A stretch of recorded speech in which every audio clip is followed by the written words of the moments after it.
When we invest in ourselves, we all shine. Together, we are Black beyond measure.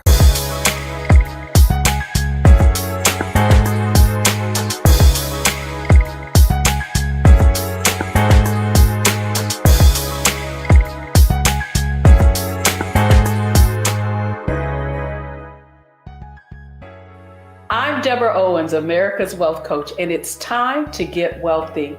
You're going to learn exactly what you need to do to achieve the level of financial success you desire and you deserve.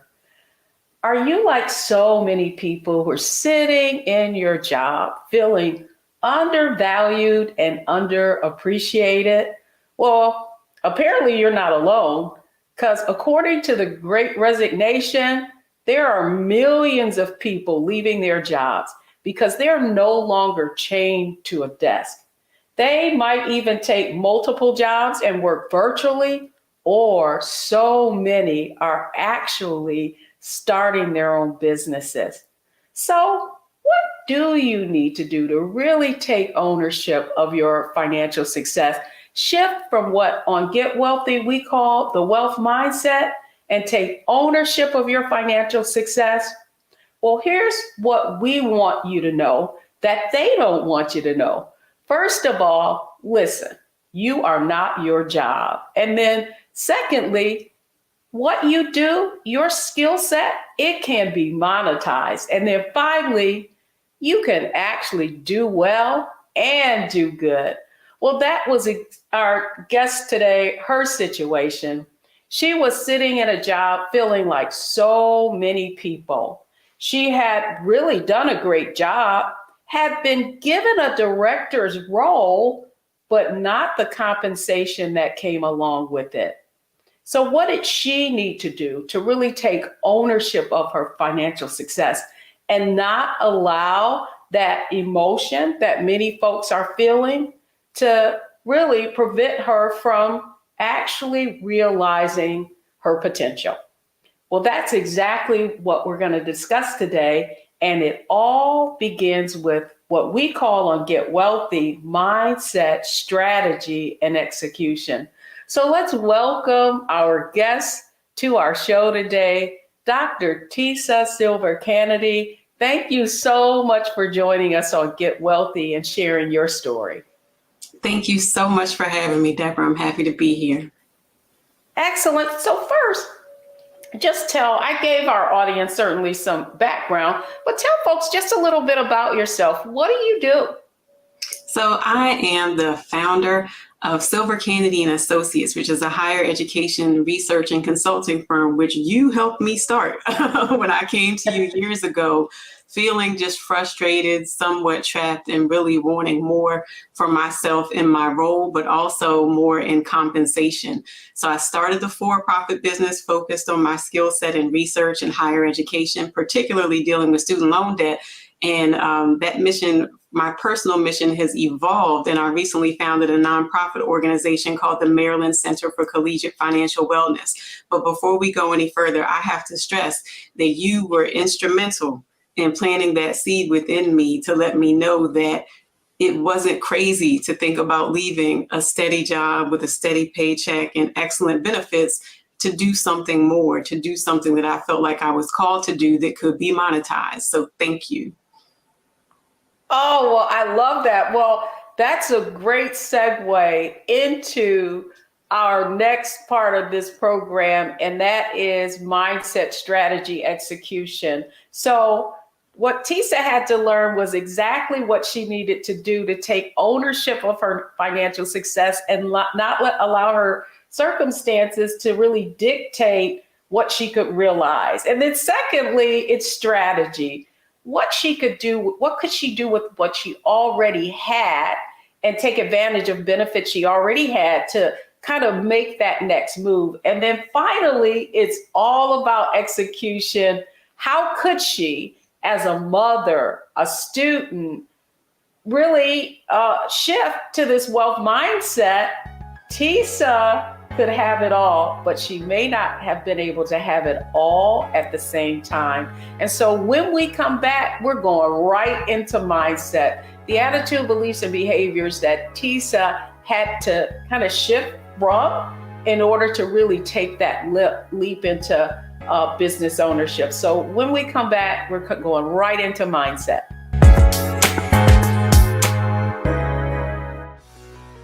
Let's be honest, as successful women, we're crushing it.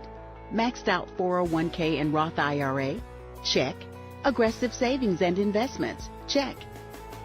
Yet, the freedom our success was supposed to buy can leave us stuck on the six-figure hamster wheel, watching retirement slip further down the road. There's another way. Get coaching courses and community at wealthyu.com. When we invest in ourselves, we all shine. Together, we are black beyond measure.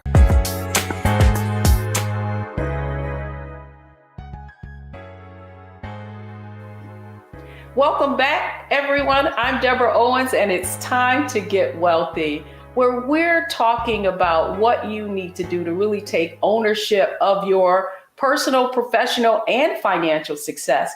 And that's exactly what we're talking with our guest today, Dr. Tisa Silver-Kennedy, about. So Tisa, let's get right into it. You know, it's so interesting that we met many years ago. And what I know is that you've always had a love of financial literacy. And that really took you into your career because you helped more families pay off over $50 million in student loan debt. So I really want to start there. You were in your career, kind of doing what you wanted to do, but you weren't really feeling fulfilled. So let's talk about that. Let's start there. Okay. So my career in higher education actually began on the faculty side. I was teaching corporate finance and investments, and I love teaching. But the thing about teaching at a college or university is most of the time you need to have a terminal degree. So I didn't have a doctorate.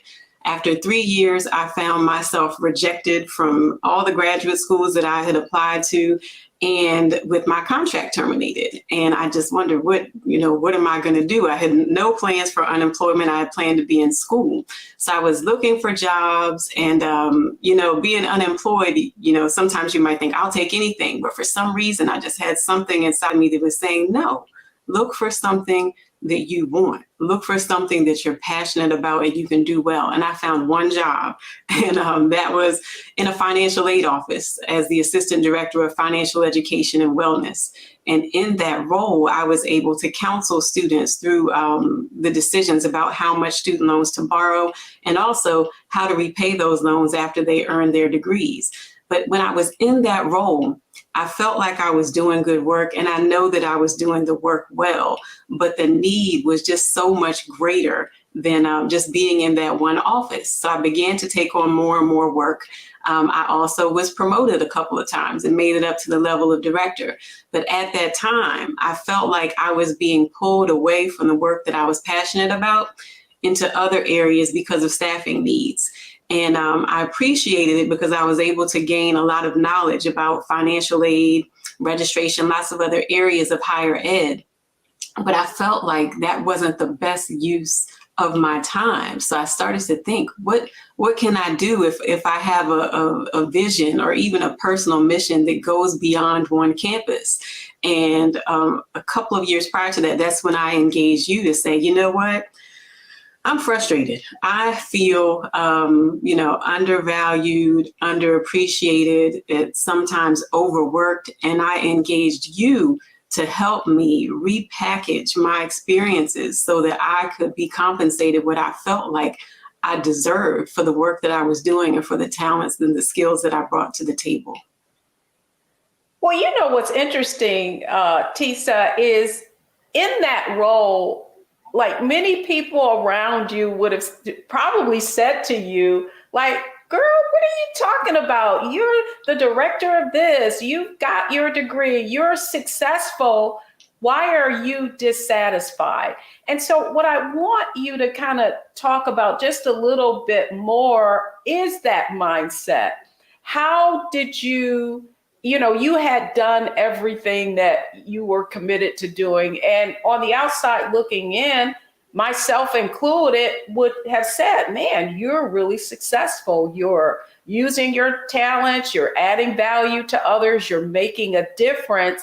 And yet you knew that you needed more. And so why did you actually seek me out? That's what I want our audience to know.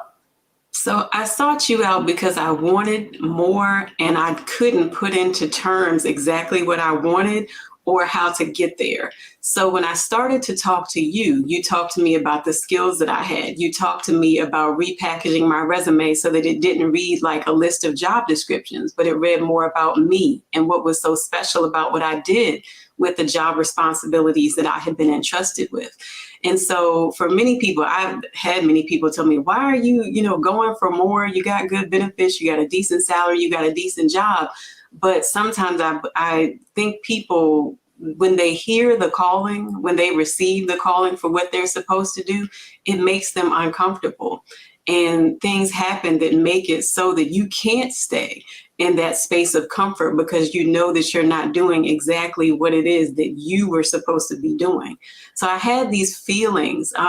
They were somewhat unclear at first, but over time, I just got to be so uncomfortable and I didn't know what to do with it. And I've been watching you for years. And I said, you know what?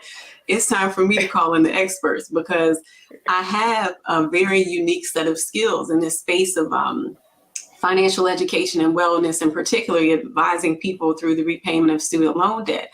But what is it that I can do with this so that I can reach more people and so that I can feel like I'm truly fulfilling my purpose? And like I said, you were critical to me figuring out what exactly is the vision. And the vision for me was to go beyond one campus. The vision for me was to actually take a look at my state and to try and help students across the state, whether they're in college or career school, make better decisions when it comes to financing higher education. Oh, I love that, Tisa. I love how you kind of conveyed how you ask for help, because I think that's the real mindset shift, myself included, becoming an entrepreneur. I've always figured I needed to figure everything out on my own, that I was smart enough, why would I need help? And yet I had never been an entrepreneur. And certainly that was your situation as well. However, when we come back, what I want to share with the audience is strategy. I really want to go to the next aspect of that. So did Tisa just run from her job, had been so comfortable and that she'd been so uncomfortable with, and just take the leap? Or did she actually begin to think strategically about the things that she needed to take advantage of, know, and do prior to her really realizing her dream? So when we come back, we're going to talk about the strategy that Tisa applied in order to really take ownership of herself and actually learn how to build a business and create a business to scale so she could help more people. Hi, I'm Dr. Jackie Hood Martin, and I have a question for you. Ever feel as if your life is teetering and the weight and pressure of the world is consistently on your shoulders? Well, let me tell you, living a balanced life isn't easy. Join me each Tuesday on Black Star Network for A Balanced Life with Dr. Jackie. We'll laugh together, cry together, pull ourselves together, and cheer each other on. So join me for new shows each Tuesday on Black Star Network, A Balanced Life with Dr. Jackie.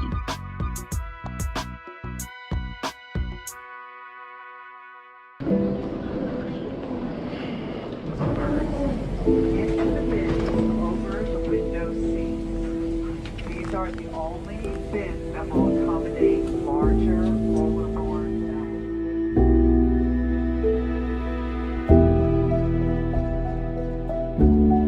They put 10 in here? 10, and you don't come out till you die. And you eat him, you hoop 10. Oh my God.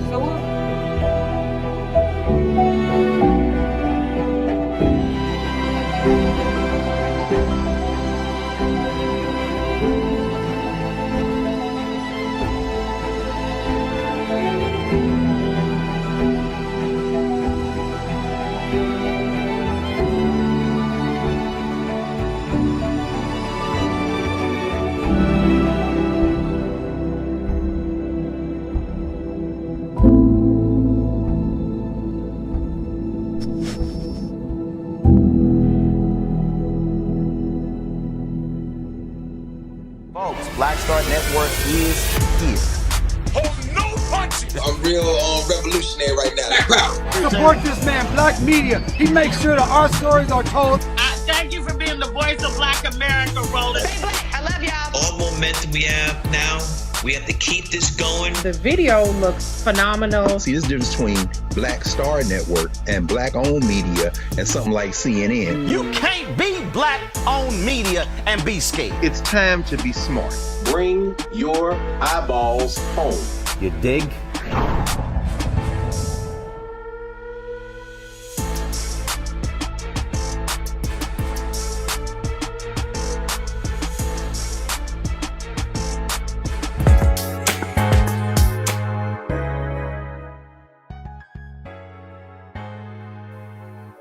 I'm Deborah Owens. Welcome back to Get Wealthy. And we're talking about a topic that impacts so many people. With the Great Resignation, so many people are leaving their jobs or, primarily because they're unhappy and feeling appreciated and undervalued. And that certainly was how our guest, Dr. Tisa Silver-Kennedy, was feeling. And so what do you do if you're feeling that way? Do you just quit and go to the next level and think everything's going to work out? Or do you do what Tisa did? And that is create a strategy for really taking steps to what she eventually really wanted to do. So welcome back, Tisa.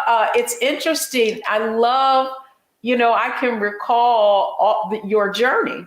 And I can remember our first conversation, and you so eloquently put it that you really needed to figure out exactly what it was, gain some clarity around what it was that you really wanted, and then how to make it happen. So I want to talk a little bit about what was the first thing that you did. Based on our conversation, you were in that role. What did you need to do before making the leap? Okay. So before the leap, one of the first things I asked you about was advocating for myself to get a pay raise. I felt that at the level that I was at within the organization, I felt with the experience and the education that I brought to the table that I should be paid more money. And so you helped me put a strategy together to advocate for myself. And during our time together, I did get that raise, and I'm very thankful for that. The second thing that I did was upon your advice, I started going out on informational interviews just to learn more about people who were in the space that I wanted to be in, higher education, personal finance, financial wellness, and just meeting with them to learn more about them and to also share a bit about me, not for the purpose of, getting a job or leaving immediately, but for building the network and to see what the need was so that I could have, those resources and those contacts at my fingertips at the point at which I was ready to leave. The other thing that I did was I sat down and I took a hard look at my finances to see what would it look like if I left right now with the savings that I have, what would it look like handling my obligations on what I have? How long would that last me?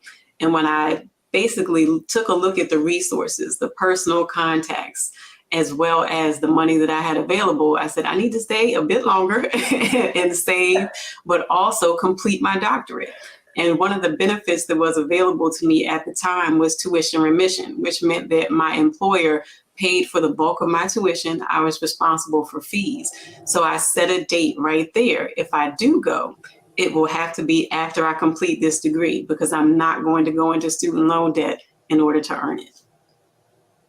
I love that, Tisa. I love that you shared that because I often tell people in our Wealthy You community that many of you are standing 10 feet away from goal. And your 10 feet, your goal really was the fact that you had existing benefits that you could leverage that when you did leave would put you in a much better position and really was another way that you needed to be rewarded. And so you went through a number of different things and I want our audience to kind of see what your strategy. So I really want to, you leverage what you had, you lobbied for more income, more pay, and advocating for more pay. And you talked about those informational interviews that you went on. And so what I want to do is connect the dots for our audience. When you went on those informational interviews, what insight did it give you about how you needed to negotiate with your existing employer? So it really made me think about the level of match, because sometimes it's very tempting to say, well, I'm in this role, I do all this work, they just need to pay me more money. But you really have to look at the work that you're doing and see how it stacks up against the work that you're supposed to be doing. In my case, I was doing a lot of the work. I was doing everything that I was supposed to do, but I was also doing more because I had a larger vision for what I wanted to do with my life and for students and families across the state.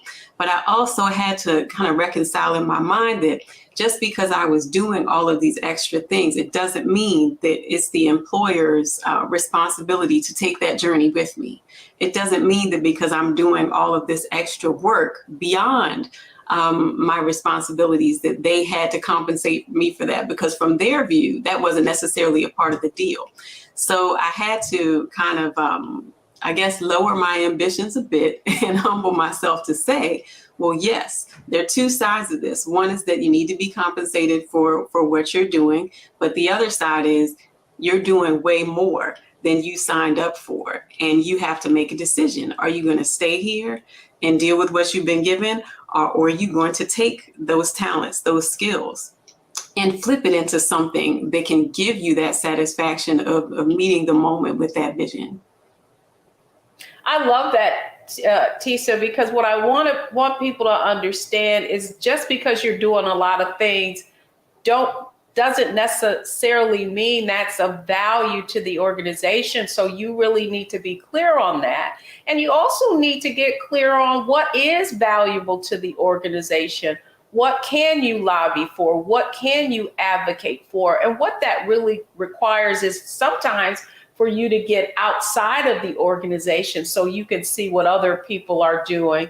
Well, when we come back, I do want to delve a little bit more into strategy, Tisa, because I think so often what I hear people say is that I don't have any time, like if I need to upgrade my skills. So I want to talk when we come back a little bit about the fact that you are a mom with young children, and yet you still were able to juggle all of those responsibilities with your job and get a doctorate. So when we come back, we're going to delve a little bit more into the strategies that Dr. Tisa Kennedy, Silver Kennedy, actually used to get that doctorate in front of her name.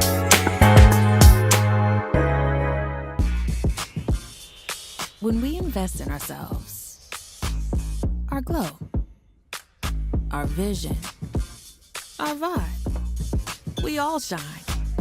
Together, we are Black beyond measure. It's time to be smart.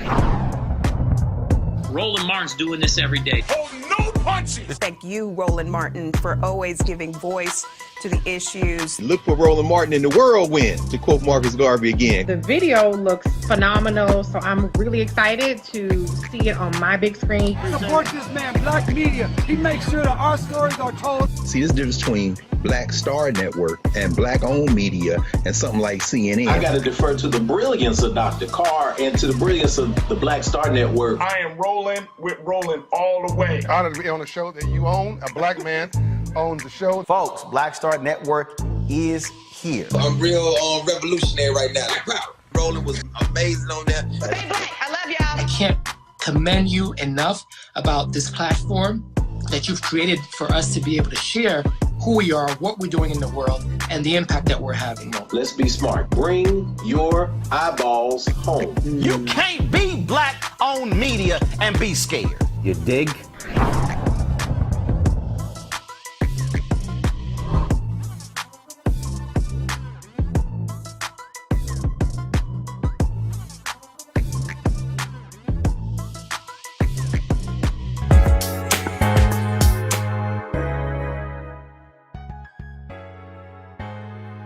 Welcome back, everyone. I'm Deborah Owens, America's Wealth Coach, and this is Get Wealthy. And we're really showing you what you need to do specifically to take ownership of both your professional and financial success, because they all go together. Joining me in this conversation and sharing her story is Dr. Tisa Silver-Kennedy, really sharing with you the steps that she took. First, mindset, having to kind of rid herself of the belief that, because she did a lot of work, people owed her employer owed her for it. Now we're talking about strategy. And one of those strategies that Tisa really took in order to prepare herself, because it did really help her as she went on into her journey, was get her doctorate degree. And so, Tisa, so often I hear people say, I don't have enough time. So let's talk about, you knew that you wanted to take advantage of this, getting your doctorate and them paying for it. How did you juggle being a mom, a wife, and having a career and getting your doctorate? Oh, it was quite a delicate balancing act. I will say, looking back on it, some of those habits, the late nights, I remember like taking my lunch break and reading textbooks over lunch as opposed to going out to eat with my colleagues, and just trying to fit school in wherever I could. But it's really about making the decision. Once you make the decision that this is the direction that you're going to go in, I do believe that there's power in having a decided heart. So it's, some days it was late nights, others it was early mornings. But once that decision was made, it had to be done. So I really just had to take a hard look at my schedule and carve out the time to make sure that I was going to be successful. But leading up to that, I just want to touch on the decision about which program to pursue. There are a lot of people that think, well, I'll go to school, I'll get a doctorate. And, once I've got the doctorate, then everything will be set. They'll pay me more because I've got this advanced degree. But you have to make sure that when you're choosing a program, it's relevant to the line of work that you're in or the line of work that you want to pursue. So another tip from you, strategy-wise, was to look at an organization, look at my ideal job within that organization, see who has it, read their bio, and connect with them for one of those informational interviews. And I did that. And that's how I learned a bit more about some of the degree programs that are out there. And it made me feel more confident in the one that I pursued, which was a doctorate of higher education administration with a concentration in community college leadership. So before anyone goes out to get that advanced degree, if you're working, if you also have a family, please know up front that it will be a lot of work, but it's not impossible. We all, when we enter into these things, you come up with ways to manage your ecosystem, your home, your work, your relationship. And it's so important that when you do need help, you reach out to the people in your circle that you can trust to support you at the times when it does feel like it's overwhelming. I love that, because the reason I wanted you to really double click on that is that so much of the reason that you have been able to accomplish so much of what you have is because you understand how to ask for help and how to use the resources around you that are needed in order to give you insight and in order for you to make the right decisions. And that's what all those informational interviews were really about. You getting out of your head and, kind of thinking what's good, and rather than doing some research and someone telling you and giving you the insight you needed to make the right decisions. And so when we come back, I want to talk about execution. And you alluded to that already, Tisa, just about deciding before you executed on, you knew you wanted to get that doctorate, but what did you need to know before you actually pursued it so that it really aligned to your ultimate long-term gain?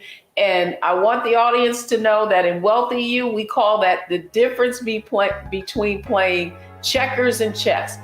Your next move, or what is the long-term goal ultimate goal that you have, and then you can begin to make the right strategic moves around the way. So when we come back, we're going to get into the third part of our framework on Get Wealthy, and that is execution. So don't go anywhere, folks. We'll be right back.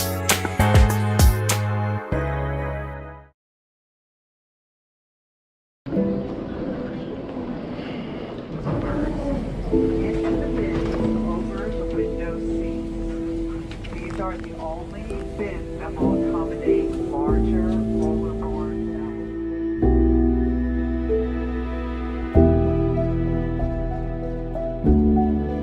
A 10 in here? 10, and you don't come out till you die. And you eat him, he hoop 10. Oh my God.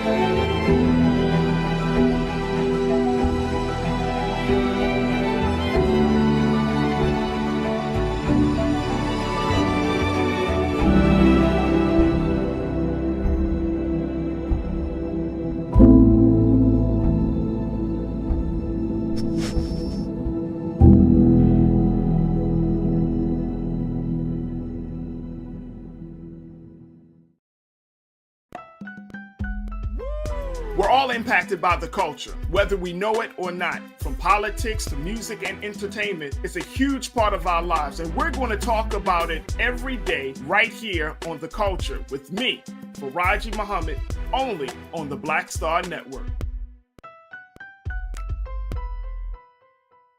It's time to be smart.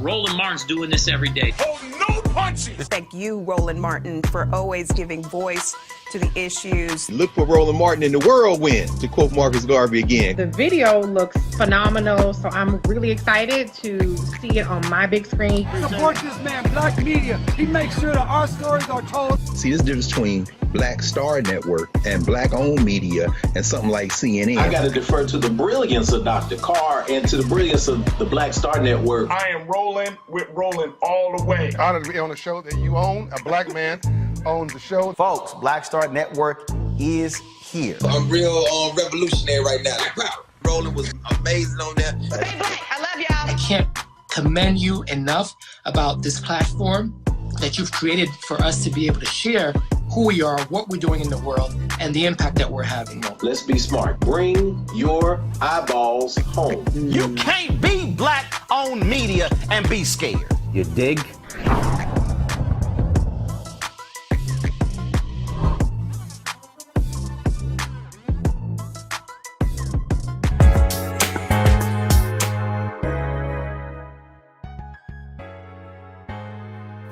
Welcome back, everyone. I'm Deborah Owens, America's Wealth Coach, and it's time to get wealthy. And man, have we been learning about the incredible story of Dr. Tisa Silver Kennedy and how, rather than sitting back and feeling underappreciated and undervalued, like I've seen so many people do, she really went out, asked for help. We talked about the mindset shift that she had to make, and that was, hey, even though I've done well, I know I can do better.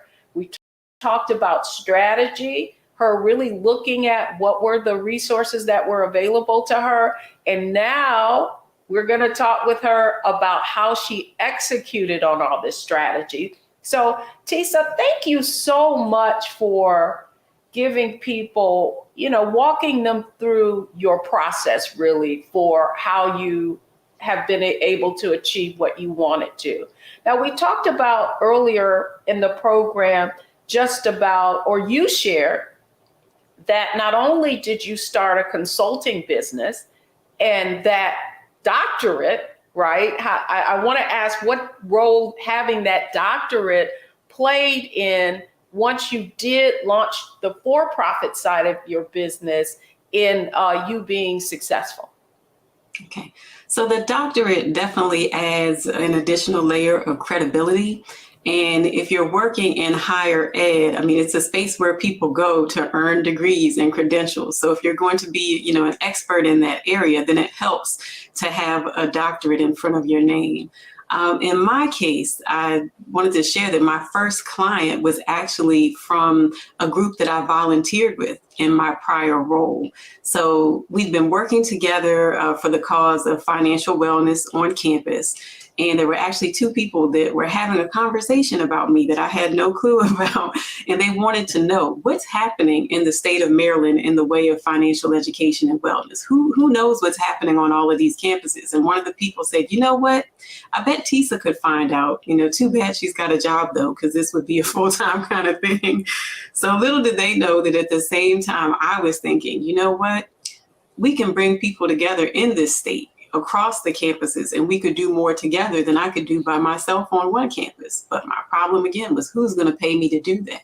So when I really truly decided that I was going to leave the job and try to go out on my own, those two people were they were top two on my list of people to call and let them know, hey, I just want to give you a heads up. I'm going to be, heading out, transitioning to running my own business. And they were like, wow, well, we've got a project for you. And that's how my first contract came to be. It came from people that I had worked side by side with in a volunteer capacity for years. And they became my first clients. I love that. So part of that execution, what you're sharing is part of the reason you could start that new role or launch this new business is you already had a client, which, by the way, is brilliant. But also the other thing I wanted you to touch on was how did you decide then to start the not-for-profit side of your business? Mm-hmm. Okay. So in my first contract, it was supposed to be 1 year, but it ended up going for about 2.5. And I was charged with basically taking an inventory of all the financial education and wellness activities that were going on campuses across the state, and then making recommendations about what we should do next. And so after I presented the results of this report to Maryland's Financial Education and Capability Commission, I started to think, wow, I've got people on these campuses who opened up to me, shared with me their struggles, shared the desires that they have for financial wellness on their campuses. What can we do with all of this information and with all of this passion? And so I thought, well, maybe we should create a statewide network. And then beyond creating that statewide network, I thought we need more infrastructure to this because there are people on campuses who are ready to do the work. I have myself and my experiences doing the work for nearly 7 years on a campus here in the state. And we also have people that are in government, people that are in corporations and foundations who support the work. How can we bring them all together to ultimately benefit all of Maryland's college and career students? And that's when I got the idea. I'm going to create a center, and it's named the Maryland Center for Collegiate Financial Wellness. So last July 2021, I actually launched the center with a virtual symposium, and we were so blessed to have Dr. Jay Perman, who's the Chancellor of the University System of Maryland. We also had representatives from, I think, nearly 30 colleges and universities across the state and another 25 from across the nation, plus one in Canada. So it started out for me as an idea in that one office on that one campus to reach people across the state, turned into something that resonated with people across the country. And for me, it's so rewarding to be able to do work that I love, but to also bring people along with me and to know that we're creating a better space for Maryland's college and career students and even those across the country. Well, thank you so much for that. Just your vision. And I want people to kind of see that mindset shift really, and one of the foundations for the coaching that Tisa went through is just really seeing problems as opportunities, right? And you were looking all around the state or, just in the need in the the need of the audience that you serve. And it's so interesting, Tisa. I was like, Maryland, what did you need just Maryland? Why don't we, so, be always thinking big. But the other question I really have for you is that, you are doing some amazing work, specifically around the fact that Black students have so much student loan debt and are mired in student loan debt. So I also want you to talk a little bit about your book that you also wrote after leaving your role in your career. And now that book, Borrowing While Black, and the impact that that's making. So talk to our audience a little bit about that. Sure. So after I left my former role, I started to work on a book that was just generally about how much college costs. And I consulted you on that project. We were, talking about how to make the most of college without mortgaging your future, something to that effect, to address, students taking out loan debt and also parents and family members taking out debt for students to get degrees. But the more and more I started to think about it and think on the experiences that I had counseling people through this loan debt, you start to see some patterns after you meet with enough people over time. And what I saw was many Black women in particular having these really high debt to income ratios, pursuing higher education, sometimes because it was necessary for their career, and other times for that layer of credibility to have that doctorate in front of their name. But the financial position that it put them in, really, it was in some cases tragic. And it was very upsetting to me personally. And I knew that I wanted to do something about that. At the same time, there was a special that aired called Young, Gifted, and Broke on BET. And there was a student that reached out to me to say, hey, do you have any resources on student loan debt for Black borrowers? And I said, let me see. And I looked around, I didn't see much. So I decided that I would write a book that would talk about the problem, but also give Black students and their families strategies to make the most of the higher education experience, but also minimizing student loan debt at the same time. Wait. No, go right ahead. Oh, no, so I was going to say that the book, so many people have said, this is easy to understand. I didn't know that the debt issue was this bad, and I wanted to get the word out to as many students as possible. So one thing that I did in late 2020 was I started a campaign called the Maryland HBCU Challenge. And my goal was to give away 500 copies of Borrowing While Black and split it across the 4 HBCUs in Maryland. And I thank you again because you donated 100 books to that cause. And we exceeded our goal. We actually gave out about 650 copies of the book, delivered to Morgan State University, Coppin State University, the University of Maryland Eastern Shore, and Bowie State University. So the word is spreading. And again, that goal is to really make Black students and their families aware of all of their options for pursuing higher ed and ways to minimize student loan debt. Well, Tisa, I've got to tell you that the work that you do is so critical. And in another one of our programs, we're going to be double clicking on just that, the fact that so many Black families in particular have bought into the idea that student loan debt is good debt, right? And so the work that you're doing is so critical to just educating our community about how to make decisions around investing in higher education and making sure you're going to get a return on the investment. Certainly that was the conversation that we had when you were going to pursue your degree, going out, doing informational interviews so that you could understand what specifically was the field of study that would align to your ultimate long-term goals. So Dr. Tisa Silver-Kennedy, it is always a joy to have a conversation.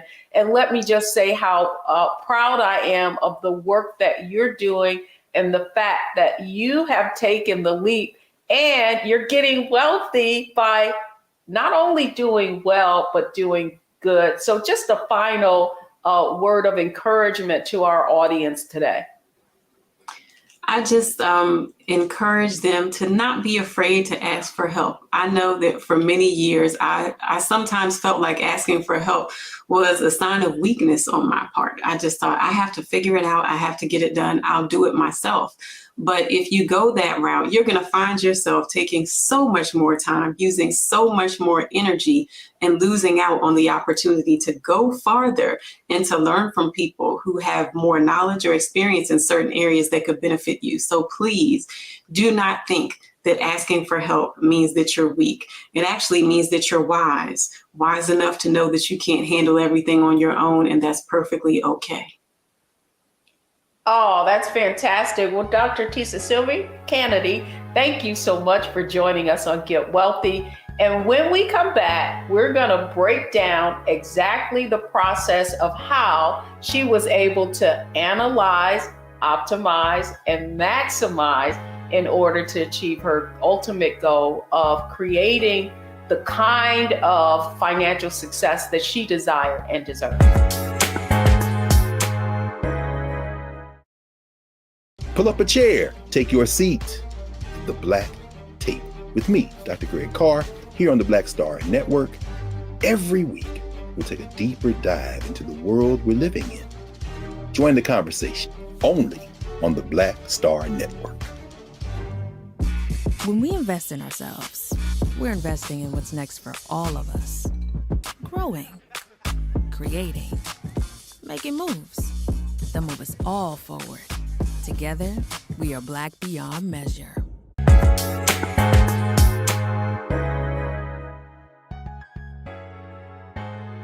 Welcome back to Get Wealthy. I'm Deborah Owens, America's Wealth Coach, and I hope you got a lot out of that conversation.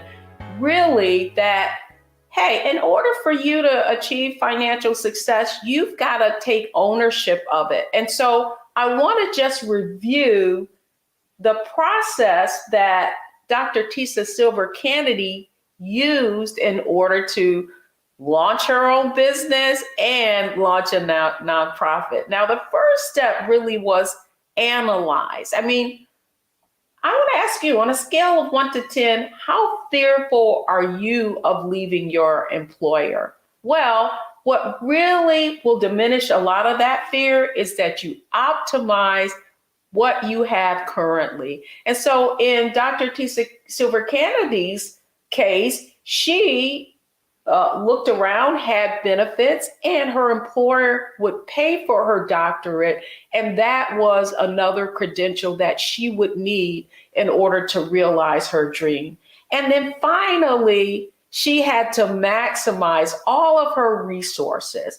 But here's what I want you to know. She said it, I didn't, is that you can measure a person's success by their ability to ask for help. And for so many people, you're trying to figure it out on your own. And what you need to know is that in order to take ownership, sometimes it means getting some guidance to figure out what it is you need to do. And so when we come back, I'm going to share exactly the 3 things you need to know and take away from this program to achieve the same kind of success that Tisa did.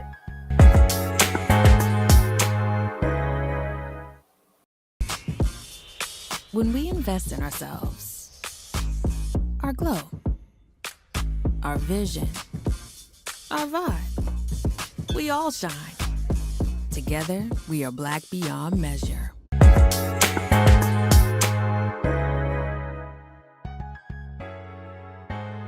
Welcome back, everybody. I hope you've had a great time watching this show because it's all about helping you get wealthy. And so, what are the 3 things you need to know about this show, your takeaways from this show? Well, the first thing is you need to identify your unique skill set. What are the things that you do really, really well that you can use to create value for others? That's certainly what Dr. Tisa did. She took her love of financial literacy and helping others and created a for-profit business and a nonprofit business, and also wrote a book. that's how she was able to do the second thing, and that was monetize her skill set. So she took all of that knowledge and then was able to use it in terms of helping other organizations research as well as write a book.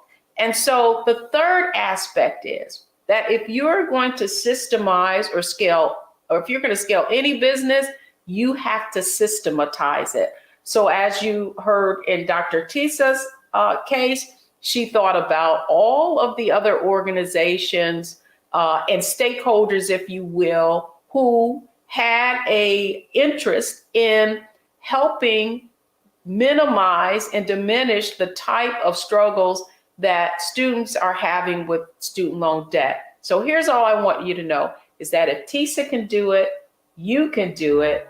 And that's how you get wealthy. I'm Deborah Owens, America's Wealth Coach. Thank you for joining us for this show. And I can't wait for you to see what comes next.